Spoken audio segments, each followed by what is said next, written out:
de 10 por los valores superiores o inferiores, nos quiere decir que el 50 nos indica una mejoría o que hay o que puede haber un factor que empeora.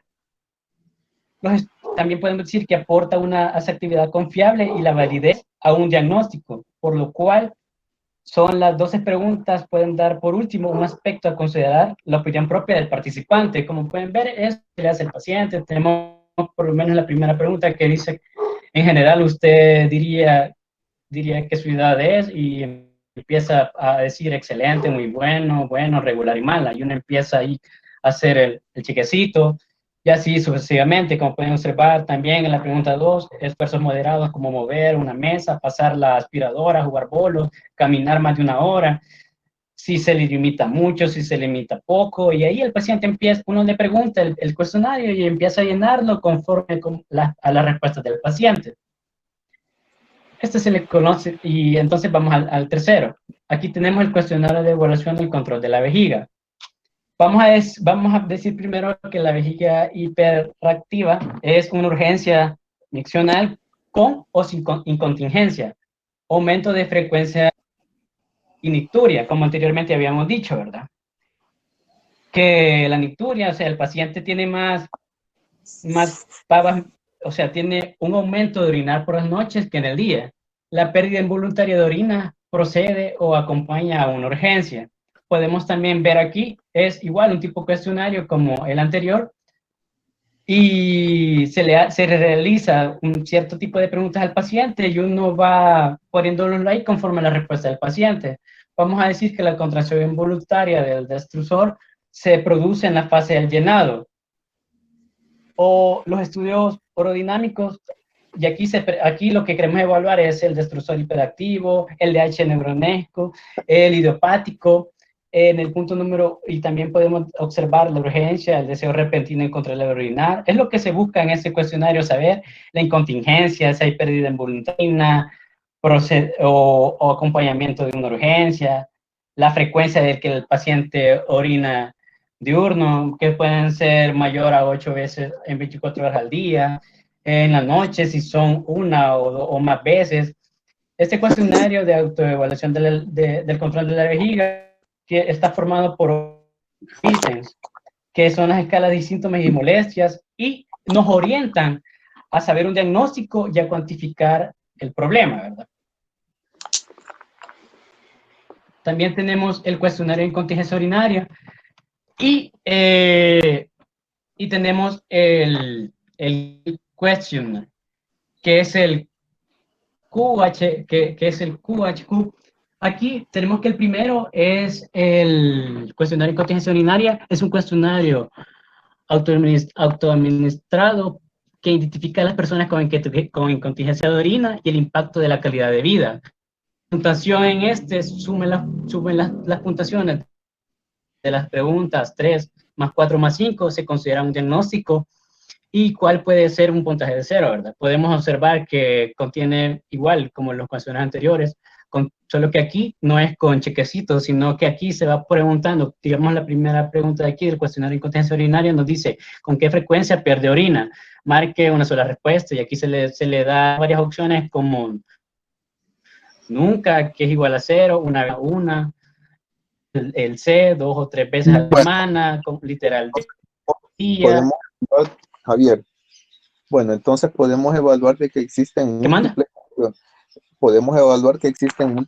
múltiples cuestionarios y evaluaciones y tablas que ayudan a identificar al urólogo, ya tanto sea la incontinencia urinaria como una hipertrofia prostática benigna. Eso es lo importante, saber que existen una Exacto. gran cantidad de evaluaciones y pasemos, démosle.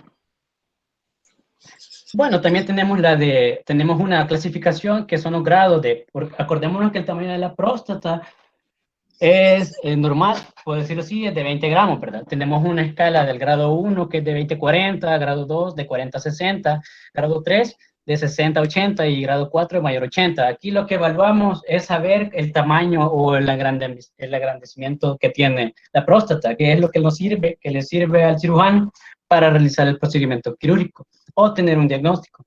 Ahora bien, tenemos ahora siguiendo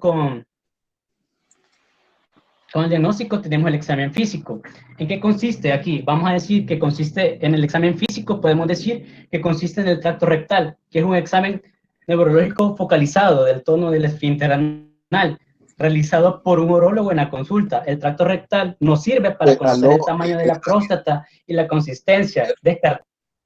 ¿Aló? tranquilo, trata de leer ¿Sí? más despacio, trata de leer más despacio. Y otro, Perdón. pues hacerles énfasis de que el examen debe de ser por el neurólogo, ¿va? No por otra persona, no vayan a creer Sí, que cualquiera lo puede venir a hacer. vaya, gracias, Lick. Entonces, como habíamos dicho, ¿verdad? Bueno, en este examen físico del tracto rectal nos sirve para conocer el tamaño de la próstata, la consistencia, descartando una enfermedad maligna. Si el tacto es duro y petro, puede ser indicativo que el paciente presente o tenga un indicio de cáncer de próstata. Muchos hombres retrasan su visita a hacer, muchos hombres tienen miedo, por decirlo así, o tienen esa sensación de no quererse el examen, o prácticamente más que todo es por miedo, porque también puede ser un examen algo vergonzoso.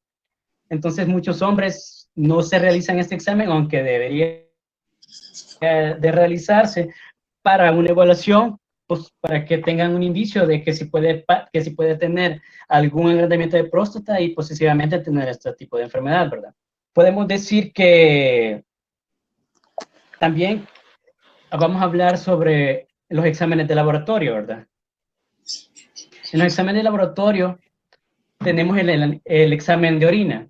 Vaya, los valores según la literatura, según Miller, en la literatura nos dice que los valores clínicos o examen de laboratorio son las mismas pruebas renales más frecuentes. Aquí las pruebas de laboratorio que son el nitrógeno úrico, que su valor normal es de 5,25 miligramos sobre decilitro. También el BU, que es el nitrógeno úrico en sangre, que su valor es normal a 20 miligramos sobre decilitros. Pero también tenemos la creatinina, cuyo valor es de 0,5 a 1,5 miligramos sobre decilitro. En hombres, si no me equivoco, es de 0,8 a 1,3 miligramos sobre decilitros.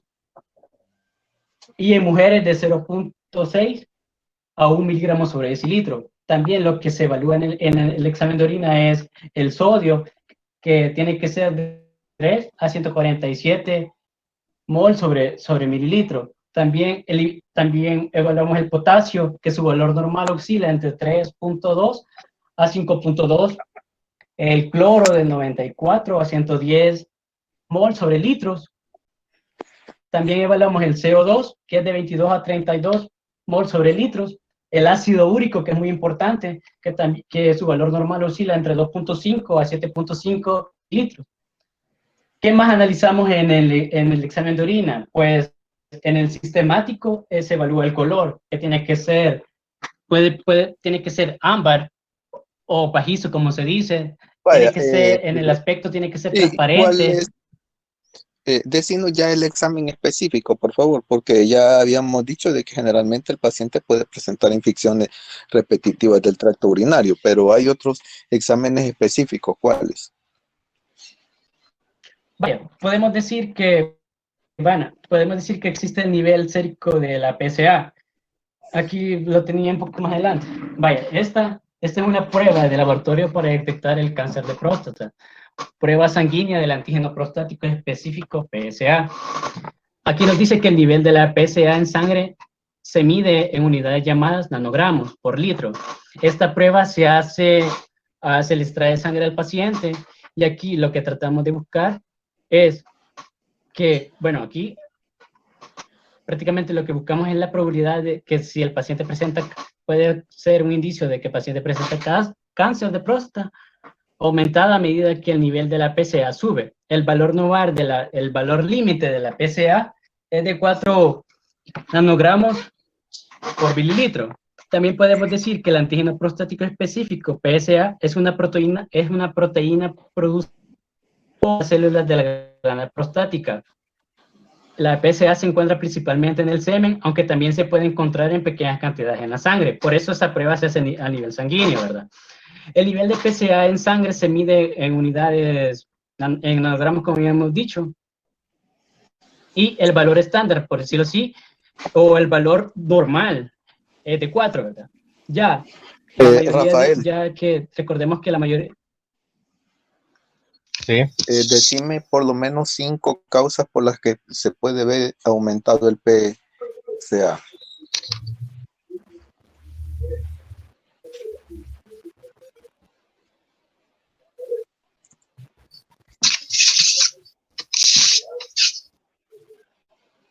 Puede ser por un cáncer de próstata, también por un crecimiento prostático benigno o inflamación del tejido prostático. Vaya, decime, ¿por qué más? ¿Cuándo es que nos puede salir alterado aparte de esas cosas que tú nos dijiste?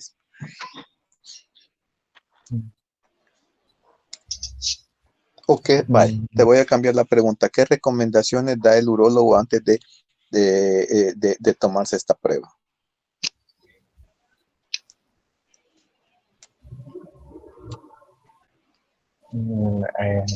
Sí, no sé. Catherine.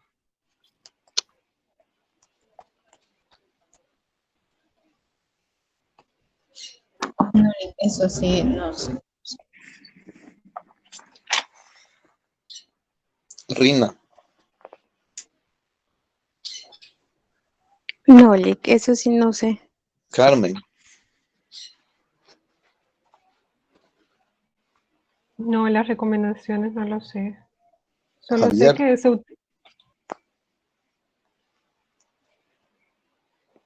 Bueno, una de las recomendaciones es para saber, para identificar posible cáncer de próstata.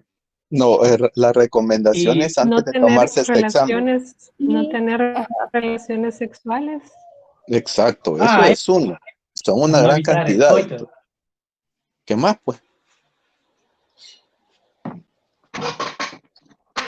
También tener una dieta adecuada, porque hay una dieta previa para realizarse el examen. Pues sí, ¿cuál No dieta? realizar ningún Enseñar tipo de... es de que todos aprendamos. ¿Por qué? Porque de repente tú venís y tenés un paciente o un familiar y te dice, mire, fíjese que a mí me ha salido un PSA de 13. Y, pues quizás es cáncer. No, entonces tú le decís, y usted realizó esto y esto y esto. No, a mí no me explicaron. Pues entonces hágalo. Y qué casualidad que cuando tú le das todas estas indicaciones, el paciente le sale normal. Ese es el objetivo de esta clase. ¿Qué otras?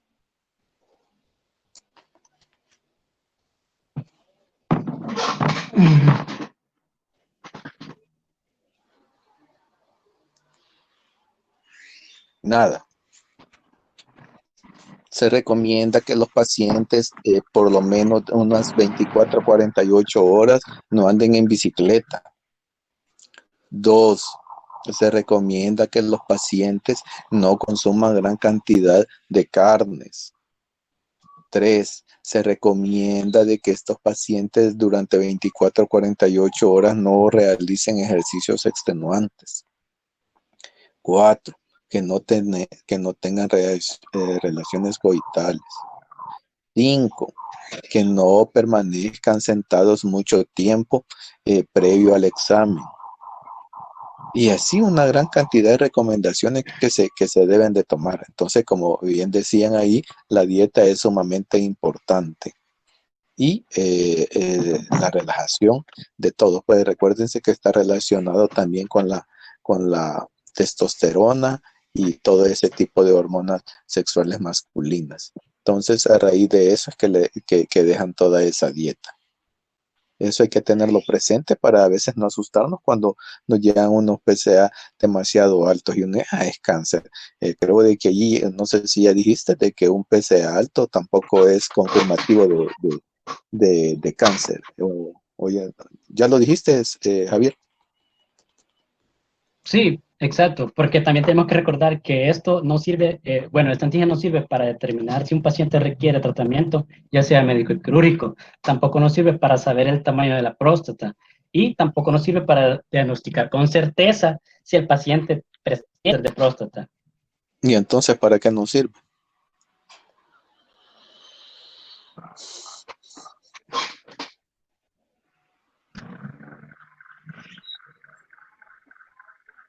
Ajá. O sea, sí nos sirve para poder verificar si el paciente puede presentar o tiene cáncer de próstata, pero yo le decía en el sentido de que no solamente es la prueba que se le realiza, sino que también hay otras pruebas que se realizan al paciente para diagnosticar el cáncer. En ese sentido es lo que más de todo lo decía. Quiere Y como decir usted de que mismo lo si un decía, un nivel de paciente, PSA de 4 a 10, dale sí, pues, es considerado ligeramente elevado. Los niveles entre 10 y 20 nanogramos sobre decilitro se consideran moderadamente elevados y cualquier nivel arriba de eso se considera altamente elevado de la PSA. ¿y qué significa?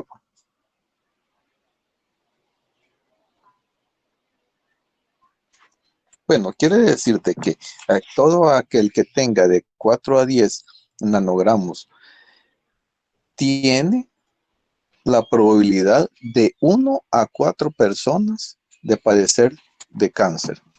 Arriba de 10 tiene la probabilidad del 50% de que padezca de cáncer. Por eso, probabilidad, por supuesto, por eso. Entonces quiere decir que arriba es una alta incidencia de que este paciente sea un CA. Para eso es que nos sirve. Por supuesto, no es un diagnóstico definitivo, sino que tiene que ir relacionado con las otras pruebas, especialmente con la que había dicho Milagro. Dale. Bueno, teníamos que en el examen de laboratorio, tenemos en la analítica de orina, determinación Dale, eso ya lo dijiste, pásalo. del nivel sérico de la creatina, nivel sérico de la PSA. Ahí en el examen de gabinete tenemos la cistoscopía, tenemos la flujometría y medición de residuos, volumen de la orina residual y la ecografía transrectal. Podemos decir que en el examen de gabinete tenemos como en la cistoscopía, esta no está indicada de forma sistemática en los pacientes con hiperplasia prostática benigna, a menos que existan signos de microhematuриas o macrohematuриas, o sea, sangre en la orina, y existen firmes sospechas de cálculos de las vejigas. La flujometría o medición de residuos es el registro electrónico de la velocidad del flujo urinario durante el transcurso de la micción. Es una técnica no invasiva para que sea valorable al menos el volumen de evacuación, que debe estar entre 125 a 150 ml. La velocidad máxima del flujo identificada en los pacientes con hiperplasia prostática benigna con mayor especificidad a la velocidad del flujo promedio. Tenemos el volumen de orina residual. La mayoría de los estudios clínicos revelan una correlación mínima entre el volumen residual postmiccional y... Saltémonos, ya habíamos dicho cuál es la más importante. Dale. Sí, y por último la ecografía transrectal, ¿verdad? Hoy en día su uso es casi generalizado, sobre todo en aquellos casos en los que existan hematuриas, infecciones urinarias, insuficiencia renal y antecedentes de uritis. Intervenciones quirúrgicas previas al tracto urinario. Medición de la próstata mediante la ecografía convencional o la vesícula prostática o ecografía transrectal es un estudio fundamental previo al tratamiento quirúrgico de un paciente candidato a cirugía de próstata. Ahora vamos a hablar sobre el tratamiento. Tenemos tratamientos farmacológicos, no farmacológicos, de los cuales vamos a decir que el tratamiento no farmacológico, prácticamente es donde el paciente no presenta una gravedad aún de síntomas de la enfermedad, así que se le recomienda una dieta adecuada, evitando las carnes rojas, verduras, frutas y también ¿verdad? El objetivo del tratamiento, vamos a decir que frutas, verduras, hacer ejercicio, es lo que se hace primeramente en el tratamiento no farmacológico, ¿verdad? Para pasarnos al tratamiento farmacológico, Lo más el objetivo importante tenés fundamental que decir es... que se deben tenés que decir ¿Cuál es lo más importante? Evitar el alcohol, evitar los medicamentos, evitar las Sí, drogas, evitar el café, los anticolinérgicos, los sí, exacto. diuréticos, los antihistamínicos, los descongestionantes, porque todos estos llevan componentes que provocan vasoconstricción. Simple, ¿verdad? Vale, dale. El farmacológico. ¿Cuáles son los 3 tipos de medicamentos que Sí, se gracias. ocupan? Tenemos, primero vamos a ir con los fármacos alfa bloqueantes. Estos son los más Vale, ¿cuáles otros? Ya utilizados. eso ya lo vimos. Inicialmente ¿Cuáles estos otros? Solo fármacos, danos los grupos. Solo danos los grupos. tenemos los, los inhibidores de la enzima 5-alfa reductasa, tenemos los antimuscarínicos y tenemos la Vale, combinación de fármacos alfa y enzima 5-alfa reductasa, que son vale, entonces ahora que es la combinación. nos va a quedar de deber ir a leer estos medicamentos utilizados, ¿verdad? Entonces ustedes cuando lo ven, ay, ¿qué está tomando el paciente? Ahí lo van a ver a qué clase pertenece. Dale, ¿qué más? Vamos a decir que los alfa bloqueantes, estos Ya lo medicamentos nos dijimos. sirven para la relajación del cuello vesical, para mejorar. Sí, vaya. Bueno, entonces, quiero ver, vamos a seguir con el tratamiento invasivo, si gusta. Bueno, todo lo vas a dar vos. Fíjese que menos ¿cómo se llama? Faltan Solo una 4, parte, la otra 3 parte la va a dar mi compañeros. compañera. ¿Cuál? Sí, o sea, solo voy a decir la de cirugía abierta y las de láser y las que no se y las que ya no se utilizan tanto en nuestro medio. De ahí la Bueno, compañera va a seguir con lo que sigue del tema. ¿y qué van a dar?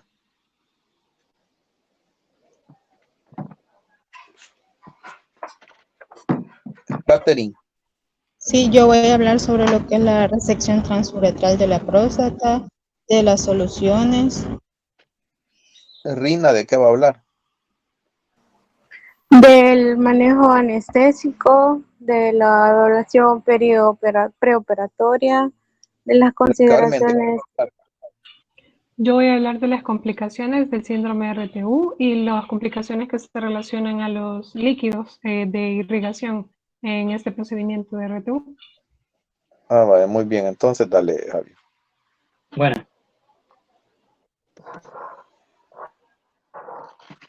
entonces tenemos aquí el tratamiento invasivo. Vamos a decir primero la cirugía abierta, que también se conoce como prostatectomía simple o adenomectomía prostática. Vamos a decir que antiguamente fue la técnica más practicada, de hecho, se practica hace más de 100 años.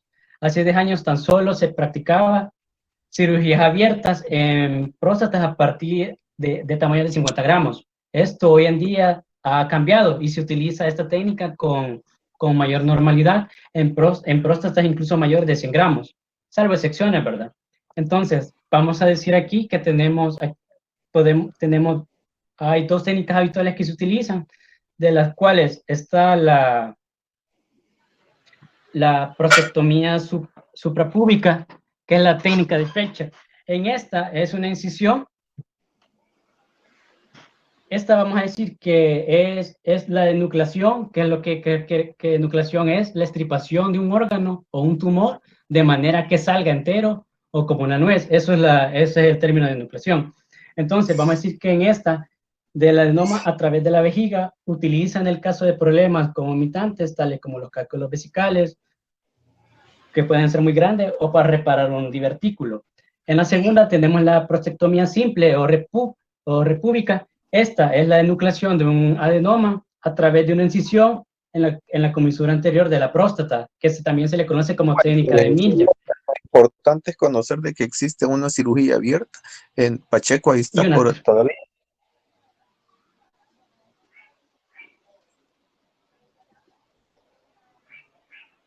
Pacheco. Hola, hola. ¿Te acordás que antes esta cirugía lo que hacían, bueno, no lo hacían ni los urólogos, sino que lo hacían los cirujanos y lo que hacían era arrancada, ¿verdad? Entonces, ahora ya no existe eso, ahora generalmente ya son los especialistas los que realizan. No sé si te acordás que arrancadas las hacían, que hasta vuelta le daban, que como que era cebolla. Sí, cabal lo que tú decías, era una cirugía, era un procedimiento hecho por cirugía. Antes el especialista en urología eran bien pocos y las técnicas quirúrgicas de urología eran, bueno, siguen siendo bien pocas, ¿verdad? Pero hoy están como más avanzadas. Muy bien. Bueno, entonces saltémonos esto, ya debemos de saber de que existe cirugía abierta, ¿va? Ahora viene ya También, esta es una, no vas a hablar nada acerca de cuando de los electrocauterios monopolares y bipolares. no, ahorita en forma general, mi compañera No lo hablaría más que todo en eso. Mi compañera, la que sigue, hablaría un poco más de eso, ¿no? Ahorita solo como mencionar la cirugía, pero un poco de Bueno, cada una. entonces tenemos ahí también la cirugía láser, que esta ya dijimos que es cara, usted debe de tener, e incluso para este tipo de cirugía se necesita de que utilice hasta gafas y lentes, ¿verdad? Para que Correcto. no le vaya de mala suerte, le vaya a caer un rayo en el ojo, pierde la retina, pierde la visión. Entonces, un equipo especial que se ocupa. Dale, ¿qué más de parte de esto? Los tratamientos menos usados en nuestro medio, que es la terapia de transuretral con microondas, que se le conoce como TUM, la ablación transuretral. ¿Qué más? Estos son, estos son, ¿cómo es que se llama? Otros dos, ¿cómo es que se llama? Tratamientos de que no se encuentran en el país. Se los digo porque uno de los mejores, bueno, quizás un buen urólogo es el que trabajaba ahí en Soyapango. Él se fue a especializar a México y a Francia. Entonces él menciona de que no existe todavía eso acá. Llegamos hasta el láser, ¿verdad? Entonces, pero sí es importante que los conozcamos, decíselos cómo se llaman, por favor, si los tenés allí. Vaya, aquí los podemos observar. Tenemos, Dale. tenemos como le decía primeramente, la terapia de transuretral con microondas, que se le conoce como TUM, abreviadamente, la ablación transuretral, que se le conoce como TUNA, el stent prostático y la inyección de sustancia intraprostática. No Muy sé si bien, quiera bueno. que... Bueno, estos, Ahorita es importante que solo lo anotemos porque lo vamos a preguntar en el examen cuáles son los menos usados. ¿Por qué? Porque se supone de que esto es ciencia y todos están a la vanguardia. Entonces, tal vez para así como cuando nosotros, cuando estábamos con Pacheco, la cirugía abierta era lo máximo. Tal vez cuando ustedes ya estén el otro año, quizás ahora esas sean las técnicas que se van a utilizar. Por supuesto, incluso es bien poca información acerca de estas técnicas aquí en el país, ¿verdad? Porque en otros países como la India y en Europa están sumamente avanzados, pero lo importante es que conozcamos los diferentes tratamientos, aparte de los que ya dijimos, monopolar, bipolar, láser, abierta, que son los más comunes en nuestro país, que son los que ustedes, estos pacientes son los que van a ir a dormir, ¿verdad? Bueno, démosle. bueno, eso sería todo de mi parte, licenciado. Muchísimas gracias.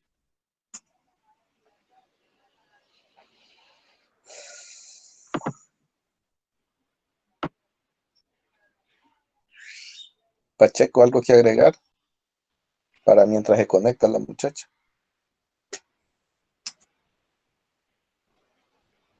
Pues solo comentarle eso que tú acabas de mencionar, que es que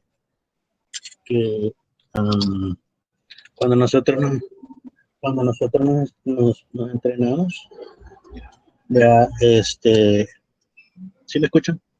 Sí, dale, te escuchamos. Cuando nosotros nos entrenamos, pues no existía la RTU, prácticamente era una técnica nueva. Casi siempre eh, la técnica era abierta, como tú decís, la decía cirugía general, era raro que llegara el urólogo. Y con respecto a las evaluaciones, lo que tú apuntabas ahí de que a veces los pacientes o las personas allegadas a nosotros o los mismos parientes le preguntan a uno, mira, tengo la PSA alta y todo eso. Entonces, no es, en primer lugar, si uno desconoce vea, tiene que ser más bien cauto en cuanto a dar opinión. Y en segundo lugar, pues, como ya lo demostraron y lo han estudiado, no es definitiva, vea, a cáncer de próstata. Entonces, por lo tanto, tenemos que saber y tener en cuenta que en qué momento es un cáncer de próstata. ¿Vea? Y acuérdense que los cánceres tienen metástasis. Si nosotros tenemos una confirmación de CA de próstata, probablemente, y dependiendo de qué tan avanzado esté, probablemente vamos a tener metástasis a otros órganos. Entonces, eso es bien importante. No solo se tienen que enfocar en que, enfocar en que es un CA de próstata. Tenemos que ver al paciente en todo su contexto, porque de allí surgen las metástasis a pulmón, las metástasis a riñón, las metástasis al cerebro. Entonces es bien la metástasis Bien a colon. complejo. Entonces, o algunas veces la próstata está inflamada, las pruebas para cáncer salen alteradas y probablemente no es el primario la próstata, ¿verdad? Probablemente sea inflamada la próstata, pero el cáncer primario puede ser que sea en colon, en estómago, en pulmón, en lengua, en nariz, donde sea, ¿verdad? En mama, por decir, perdón, en mujeres suelen ser los CA de mama más metastásicos, perdón. Entonces, y en cambio en el varón, vea, el CA de próstata a veces no suele ser el cáncer primario, ¿verdad? Ok, vale, muy bien. Démosle entonces. Bueno, buenos días, compañeros y licenciados. Yo voy a continuar hablando sobre lo que es la resección transuretral de la próstata. Siguiente, por favor. Chicas, hasta acá. que falta la diapo.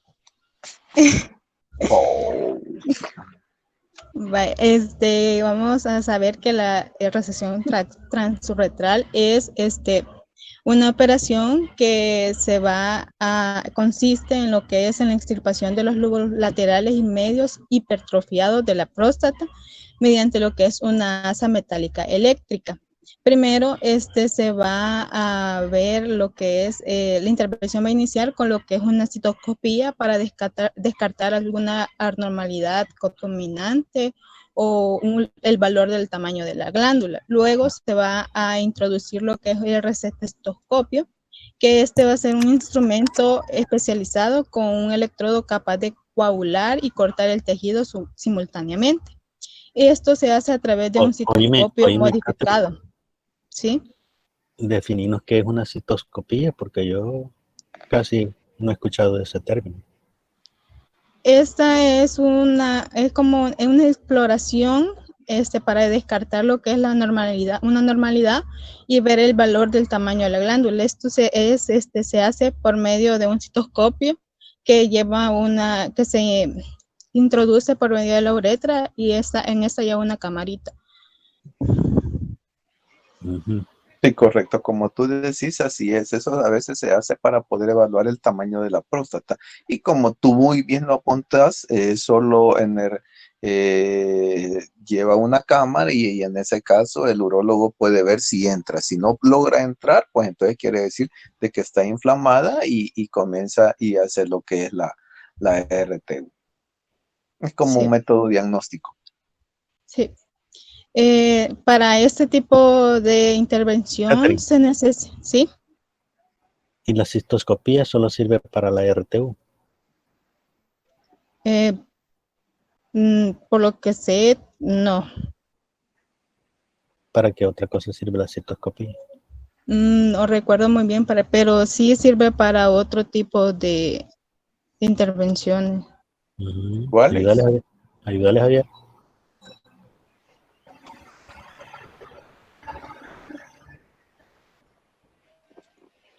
Para la toma de biopsias también. Ajá, ¿qué más? ¿Qué más? También por si existe una infección de vías urinarias muy recurrentes y también por si existe hematuria. Sí, es un método diagnóstico. ¿Qué más?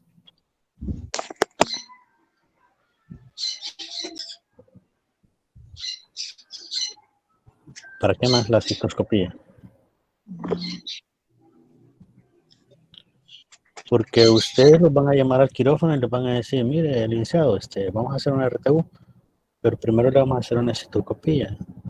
O les van a decir, mire, vamos a hacer una cistoscopía. Y dependiendo de la cistoscopía vamos a hacer un procedimiento.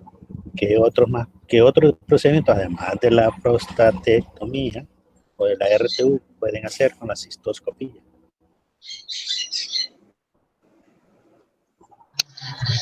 También podría ayudar para observar si hay lesiones dentro de la vejiga. Puede ser. ¿Quiénes lesionan la vejiga con mayor frecuencia? El recetoscopio y también las soluciones de irrigación secundantes. No, ¿qué cirujanos lesionan la vejiga con mayor frecuencia?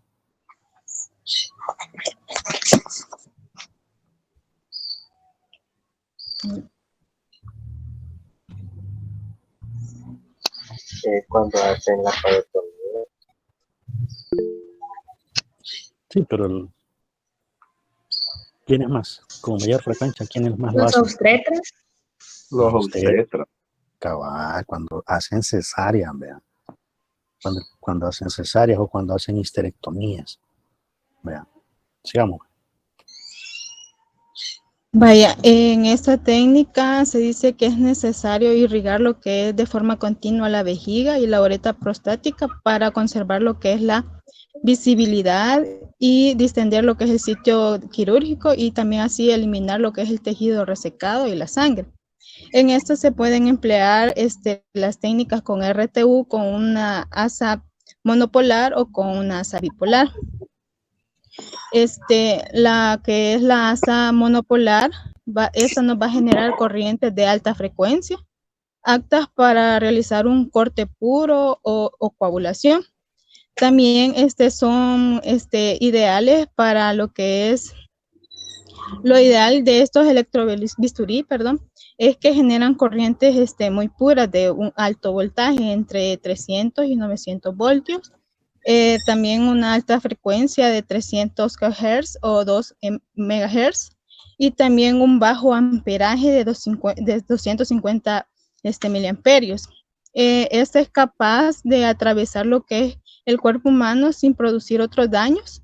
Y están calculados para que hagan un contacto con la zona y que haya sea específico. Y allí están los bipolares, que estos convencionales, estos se utilizan para lo que son en cirugías abiertas o laparoscópicas. También tienen una capacidad de potencia de salida muy inferior a lo de los monopolares. Posee los terminales o las pinzas. ¿Y cómo es que se llama el aparato que se utiliza para hacer la resección? El recetoscopio. El receptoscopio. ¿Y cuándo es que vamos a utilizar un electrocauterio bipolar? Pues como usted lo decía, cuando ya hay un mayor agrandamiento de lo que es la próstata.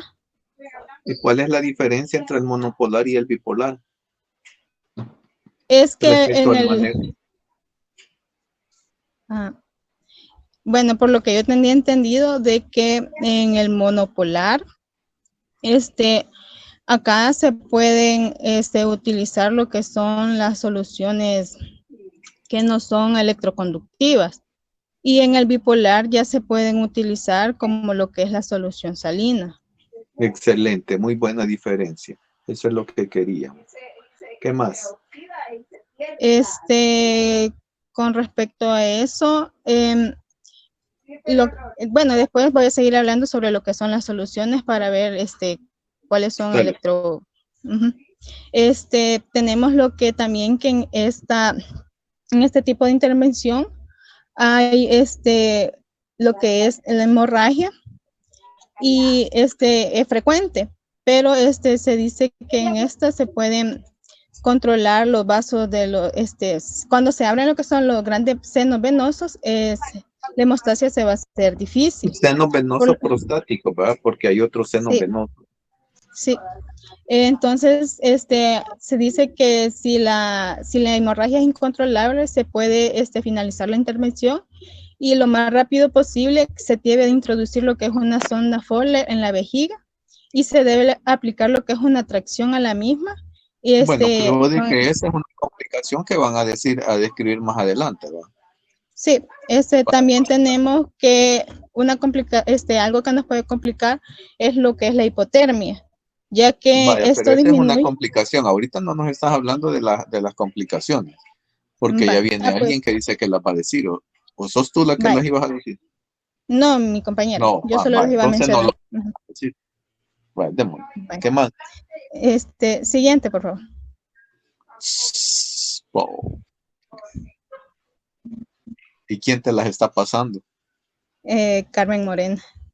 Wow, chica, Vaya, ahí tenemos ya lo que les había mencionado de los de las monopolares y bipolares que se pueden emplear esas técnicas, lo de la hipotermia y la hemorragia. Siguiente, por favor. Tenemos que acá en este tipo de cirugía se debe de realizar lo que es el cálculo de pérdida sanguínea. Y en a veces es muy difícil porque la sangre por decirlo así, se revuelve con lo que es el irrigante.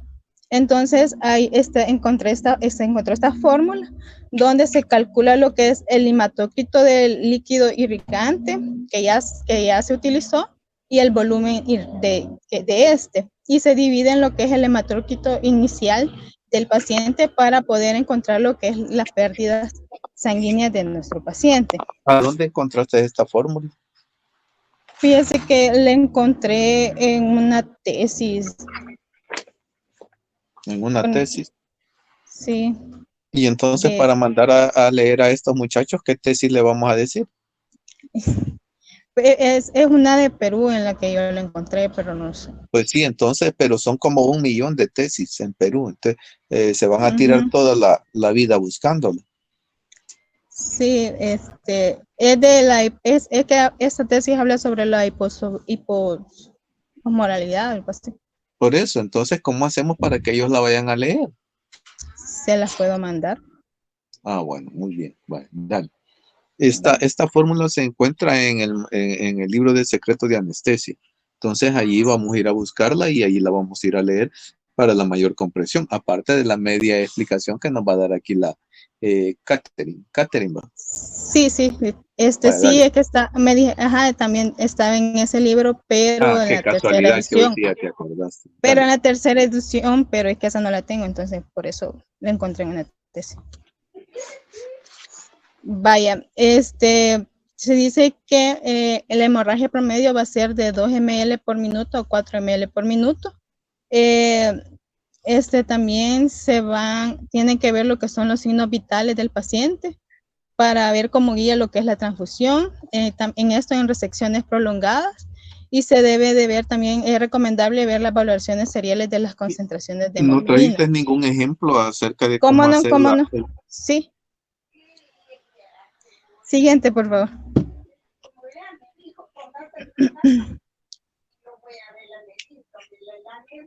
Vaya, acá está un ejemplo en donde dice de que el paciente va a tener 80 kilogramos, su hematócrito inicial va a ser de 40%, la recolección de la solución irrigante va a ser de 2 litros y esta va a tener un hematócrito del 5%.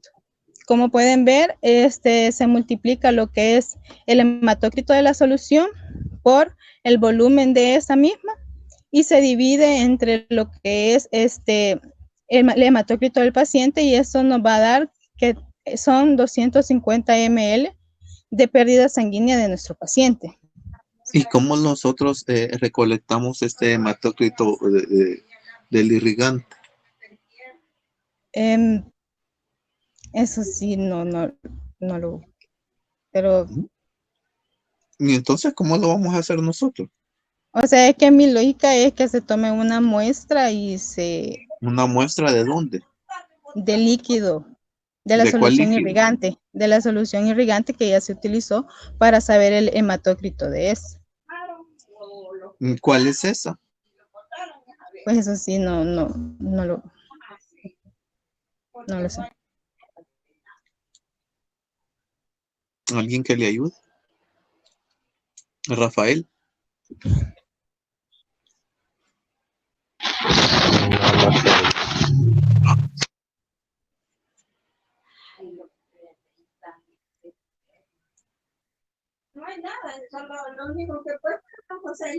Nada.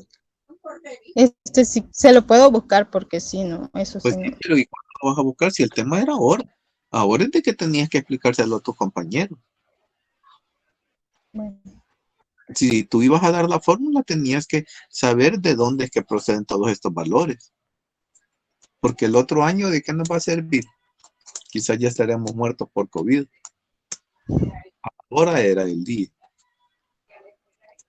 bueno, Démosle. vaya, siguiente, por favor. Tenemos de que la absorción de la solución irrigadora va a ser debido a lo que es la presencia de senos venosos bastante grandes en la próstata y va a ser inevitable lo que es la absorción de la solución irrigadora. El volumen de fluidos absorbidos va a depender de lo siguiente, de los factores que están acá, como lo es la presión hidrostática de la solución de irrigación, y esto se va a determinar dependiendo de la altura a la que esté nuestra solución de irrigación. Había leído de que puede ser no arriba de lo que son los 30 centímetros. ¿A dónde Debe habías ser, leído eso? esto lo leí, no recuerdo si fue en Barrage o en Miller, en que Porque lo ahí en tu encontré. trabajo dice 70 centímetros. Sí, ajá, eso sí dice que debe ser Oye, menor de entonces, 70 ¿cuál nos centímetros. quedamos? ¿Con 30 o con 70? Es que acá Porque eso es menciona que debe importante, ser menor. porque cuando tú estás, tú le tienes que decir al urólogo, hey, mira, esa solución está muy alta, porque él lo que va a hacer es hacer el procedimiento. Las complicaciones las vas a tener que tratar tú. Por eso es la importancia de conocer eso que tú nos decís, pero vengo ahora, 30 a 70 es una gran diferencia. ¿Cuál debo de poner? 30, porque acá menciona que debe ser menor a 70 centímetros. Entonces, lo que ideal serían los 30 centímetros. Bueno, dale. También lo que es la técnica y la experiencia del cirujano.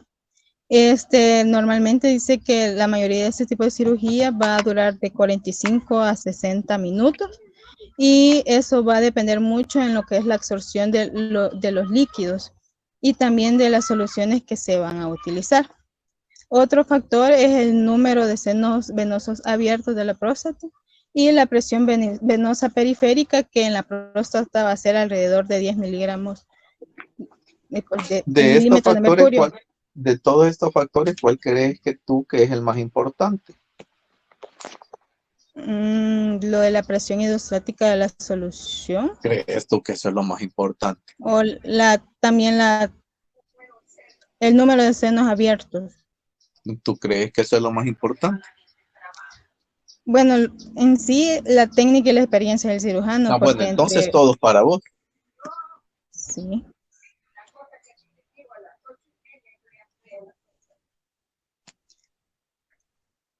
Porque, por ejemplo, técnica y experiencia del cirujano, puede tener un gran experto y llevarse los senos. Y se pasó en el paciente. Puede ser un gran experto, así como, por ejemplo, Pacheco, que tiene 25 y romper dura madre. Así como tiene Chacón o Cerón o cualquier médico de Rosales que usted y romper dura madre. Igual puede pasar aquí, que puede tener mucha experiencia el urólogo y romper la cápsula, hacer un gran corte. Entonces, el más importante es el número de senos venosos abiertos. Porque de repente, imagínate, nosotros tenemos un urólogo que ustedes ya lo conocen, bueno, los que fueron al San Rafa, que él se tiraba casi 2 horas. Y uno le decía, doctor, van 45 minutos, porque es obligación de que usted le esté advirtiendo cuánto tiempo lleva el urólogo. Y esto se cuenta desde el momento desde que el urólogo comience a hacer el corte, no desde el momento que usted da la anestesia, porque usted se tarda 20 minutos en dar la anestesia. El otro solo tiene, ¿cuánto? 25 minutos. No, no es así. Sino que desde el momento que ya está listo y comienza el urólogo a cortar, a partir de ese momento usted comienza a contar los 45 minutos. Ahora, ¿qué les quiero decir? Que este señor se tiraba 2 horas y uno le decía, ya va a estar, si ahorita voy comenzando.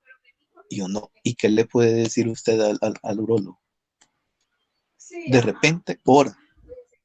Después, hora 10, hora 20, hora 30, hora 40, hora 50, 2 horas. Qué increíble. Entonces uno le decía, doctor, ya 2 horas. No, pues sí, ya voy a terminar, ya voy a terminar. Entonces es bien importante esto, la perforación de los senos. Bueno, eso quizás es lo más importante, porque se puede tirar la hora y no rascar nada, y no romper nada, y no cortar nada por la inexperiencia de él. Y no pasa nada. Lo importante es de que puede llevar 1 minuto y en ese minuto hacer un gran corte y llevarse una gran cantidad de seno. ¿Que cuánto es la cantidad que se absorbe, Catherine? Por minuto. Es de 2 ml por minuto, son de 20 ml. De 10 a 20 ml por minuto. Uh-huh. Entonces se pueden observar la gran cantidad. Si en este caso estamos utilizando agua, ¿cuánto se nos va a llenar todo ese sistema?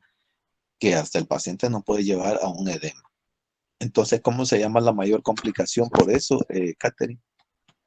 El síndrome. Sí, pero ¿cómo se llama eso? Que la gran cantidad de agua que entra, ¿qué nos va a convertir?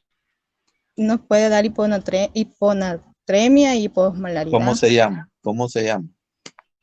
¿Cómo se llama esa hiponatremia?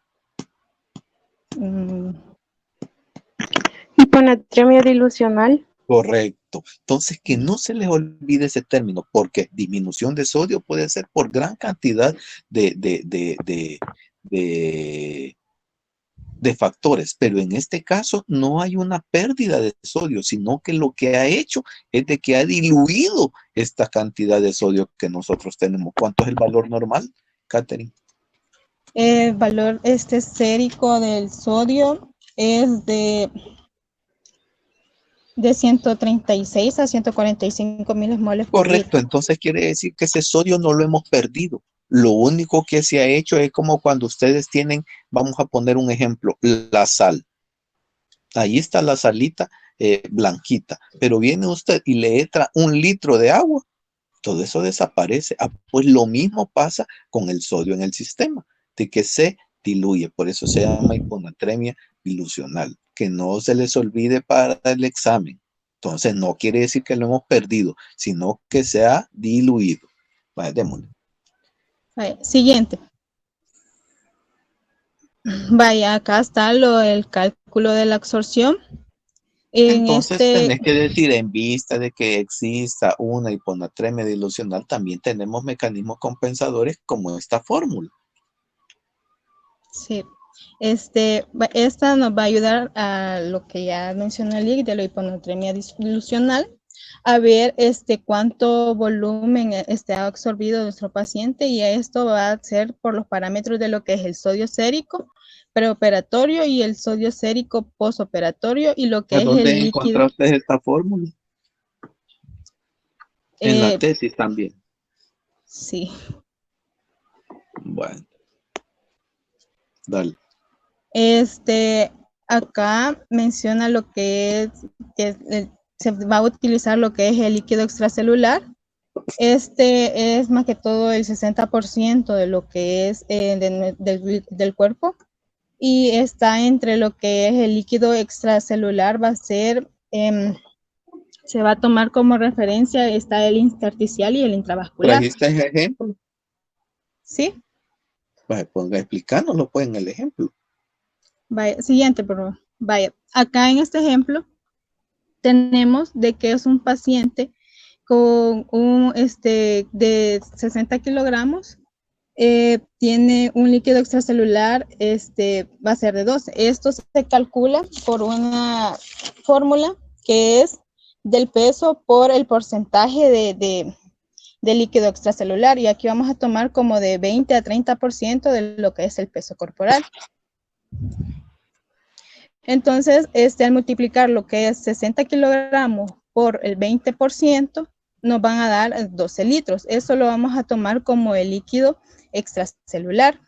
Tenemos de que el paciente va a tener 140 mil equivalentes preoperatorios y 100 ya postoperatorios.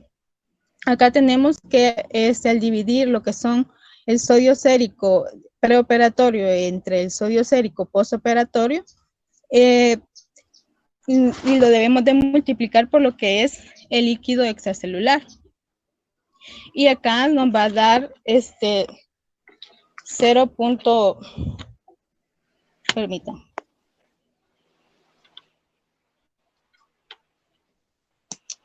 Nos va a dar 1.4 y al multiplicarlo por los 12 litros nos va a dar 16.8.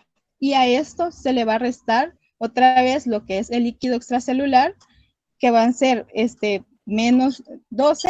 Entonces a 16.8 se le van a restar 12 y eso nos va a dar igual a 4.8 litros, que es el volumen absorbido. Muy bien. Vale, entonces ya nos dio ejemplo para saber cuánto es el volumen absorbido. Dale. Vaya, siguiente, por favor. Esto también lo pueden encontrar en Secretos de la Anestesia, ¿verdad? Tercera edición, como decía ella. Ya tenemos lo que son las soluciones de irrigación para la RTU. Se dice que un líquido ideal para lo que es la irrigación de la vejiga debe reunir ciertas características, como no producir hemólisis, que no sea pirógeno, que no dé fiebre, isotónico, no tóxico, también que tiene que ser eléctricamente inerte, o sea, no conductor, transparente, y para que tenga una adecuada visión endoscópica. También debe ser fácil de esterilizar y no debe ser no alergénico, y también tiene que ser económico, ¿verdad? Siguiente, por favor. ¿Y cuál es esa?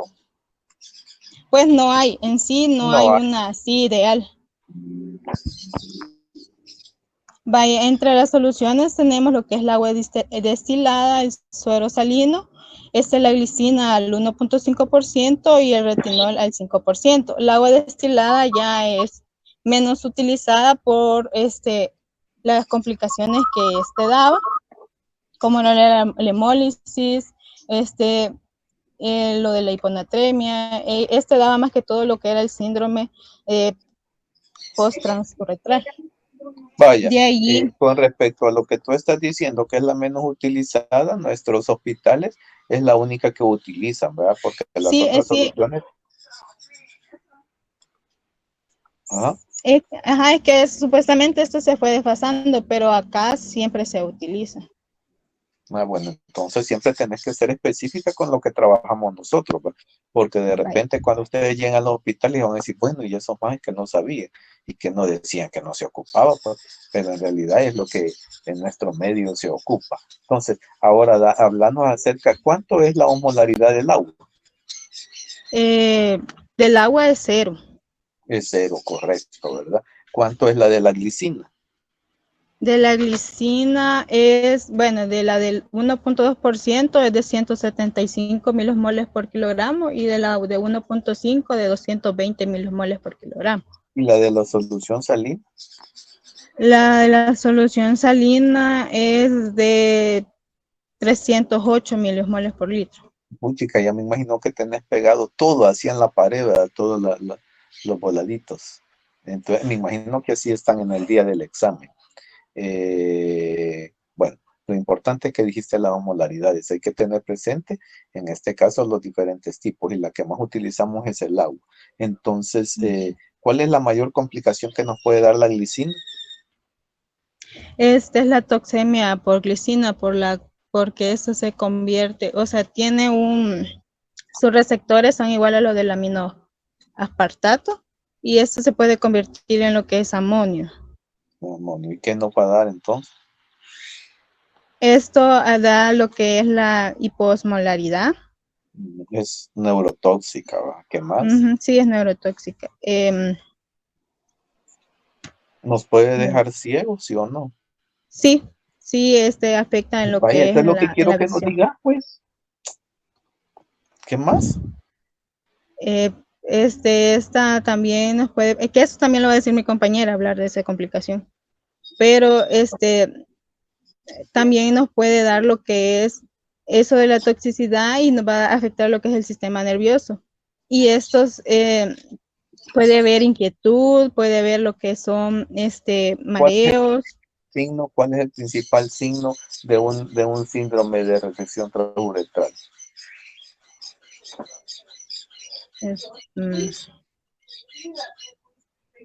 El principal signo. Que tú vas a decir, hijo de puchica, ya se pasearon en el paciente. O ya me paseé en el paciente. En las manifestaciones leves están de que, por ejemplo, ¿Cuál es la principal?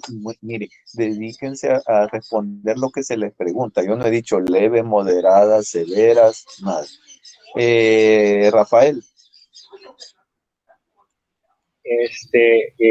Yo tenía entendido que la principal son las manifestaciones neurológicas. Neurológicas. Como la ansiedad, inquietud, desorientación, porque también hablaba de que puede dar hipertensión o hipotensión. Vaya, entonces lo que acaba de decir Rafael es lo primero que va a presentar el paciente. Las manifestaciones neurológicas. Usted de repente le ha dado raquidia al paciente y de repente se despierte. Me muero, me ahogo. Y comienza el paciente a desesperarse. Doctor, quiero vomitar. Doctor, me duele el hombro. Doctor, no, dice usted, o ha perforado la cápsula o este paciente está comenzando a hacer el síndrome de resección transuretral.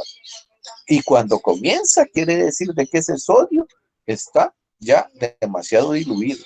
Por eso nosotros debemos de ser precavidos a no esperar a que llegue a eso. ¿Cómo lo vamos a hacer, Javier?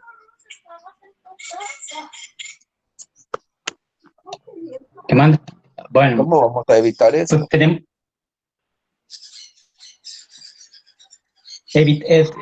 que el paciente, bueno, tenemos que evitar porque este es un conjunto de síntomas que evitar menos absorción de cantidades de fluidos Pues de sí, ¿cómo? irrigación en los pacientes.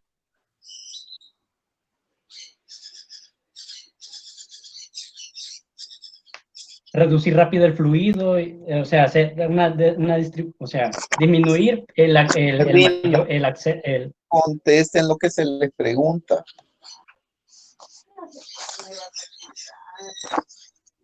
Lick, yo había leído en Miller que menciona que una de las razones es porque no sé qué página, pero es el capítulo Entonces 72. vamos a leer las 4.000 páginas que tiene Miller. Por eso cuando llegue el checo les pregunta, ¿a dónde lo leíste? Lo leí en tal. ¿En qué? Al menos en qué capítulo. En tal capítulo. Es el 72 de la 8ª edición. En la página 72 de la 8ª edición. Capítulo 72 de la 8ª edición. Vaya, ¿qué dice?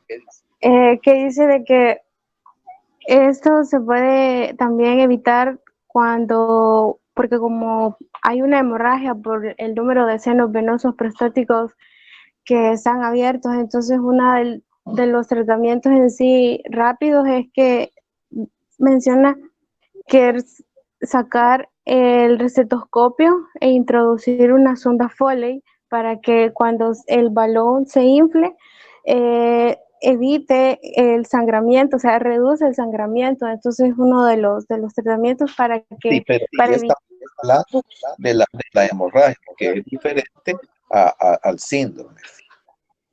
Vamos a ver, Carmen.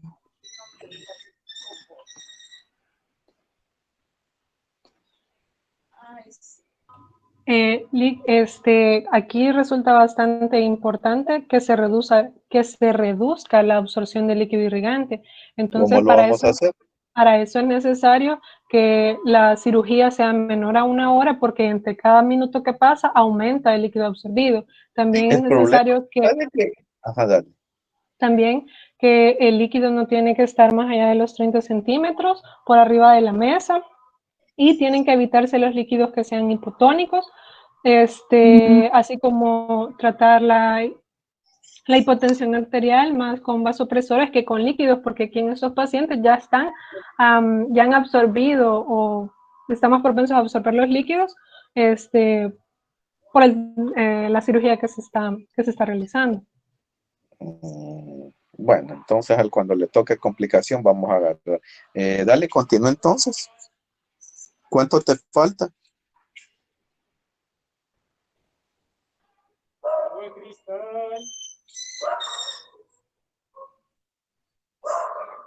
Catherine. Solo es una diapositiva más donde está lo que es un cuadro donde están la osmolaridad de las Bueno, y la ventaja que tienes. Tenés, por eso es de que me la contestaste la pregunta, la tenía. Ahí tenemos la del agua, miren, la osmolaridad 0, no se les vaya a olvidar. Miren que cuánto se lo recalcamos cuando se les pregunte, ¿y cuánto es la osmolaridad del agua? Porque eso es lo único que hay en los hospitales. Ahí le ponen el agua cristal y ahí les ponen un tigón y ese va a receptoscopio. Así es, ¿verdad? Yo creo de que ustedes no han tenido la oportunidad. ¿Cuántos han tenido oportunidad de entrar a una RTU?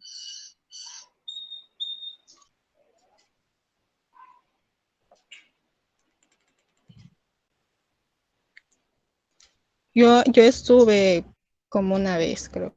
Ajá. ¿Te acordás cómo es el equipo? ¿A dónde estuviste? En el Rosales. Vaya, entonces. Ajá. Sí, en sí del equipo no recuerdo, pero sí, siempre tenía lo que era el agua cristal ahí. Ajá, eso es lo que tenés que recordar, de que había un banco, que ahí encima se ponía el garrafón, que luego se le ponía. Eso es importante para el medio. Es bien difícil estar enseñando así a distancia, pues porque casi todo es imaginario, cosa que no puede ser. Entonces, hubiera sido ideal que hubieran traído, como que se armaba, al menos no las partes de receptoscopio, porque eso prácticamente le corresponde al urólogo, pero sí el garrafón, porque hasta uno le dice, hey, ponelo, hey, mira cómo estamos, cuánto llevamos, cuánto lleva de absorbido, y uno dice, pucha, y esta onda, entonces, hay que andar en la jugadita. Por eso estos tips que les hemos dado ahorita no son cuestión de que, no, en el Rosales ni lo piden. Sí, pero va a llegar un día que usted va a ser licenciado, va a llegar a dormir un paciente privado y le va a decir el urólogo, ¿y cuánto habíamos absorbido? Y uno, no sé, no puede decir eso. Entonces, estas son formulitas que si usted no se las aprende, ándelas anotadas, así como el gran cachimbo de antihipertensivos que hay y de los grupos, ándelos anotados. Las dosis, ándelas anotadas, porque de tanto que uno se confunde. Entonces, estas cositas son sumamente importantes en este tipo de cirugía. Bueno, creo de que lo vamos a dejar hasta aquí. ¿Cuándo es que habíamos dicho que íbamos? El lunes va a ser el examen, ¿verdad? Ya se les va a subir. Quiero ver qué más. Bueno, ese día quizás no va a haber clases, sino que va a ser hasta el martes. Para que logren estudiar los hipótesis en estos días. Traten de relajarse, o quieren que lo dejamos hasta el jueves, la segunda parte del tema, para que les quede chance de estudiar. Creo que ya lo tienen. Yo diría que para que vayan saliendo, pero ustedes son los que mandan. Los del grupo, ¿qué dicen? ¿Martes o jueves? Ahí sería de las dos compañeras que faltan, no sé qué dirían ellos. Vaya. Ajá, las dos compañeras que faltan, que ¿Y el martes sería en la mañana o en la noche? siempre no, el martes sería en la noche. El martes sería en la noche, los jueves es en la mañana.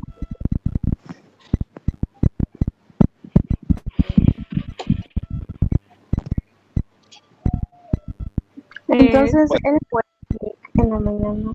¿Cómo?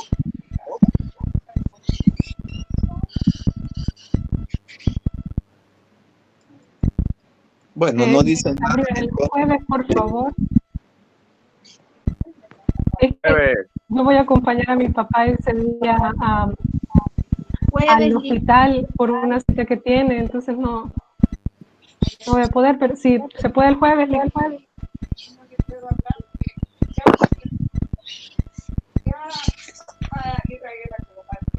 Pues sí, pero ¿quiénes son las que faltan? Rina y Carmen. Yo, Carmen Morena y Rina. Va, y Rina puede ¿qué día? O sea, yo puedo los 2 días, pero si ¿Y todos Carmen dicen que qué jueves, día? están.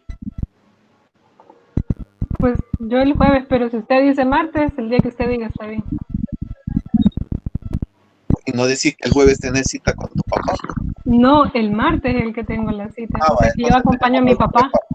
Entonces dejémoslo para el jueves en la mañana también. Vaya, está bien, Lick. Muchas gracias. Vaya, Ahí le vamos a mandar el link a todos.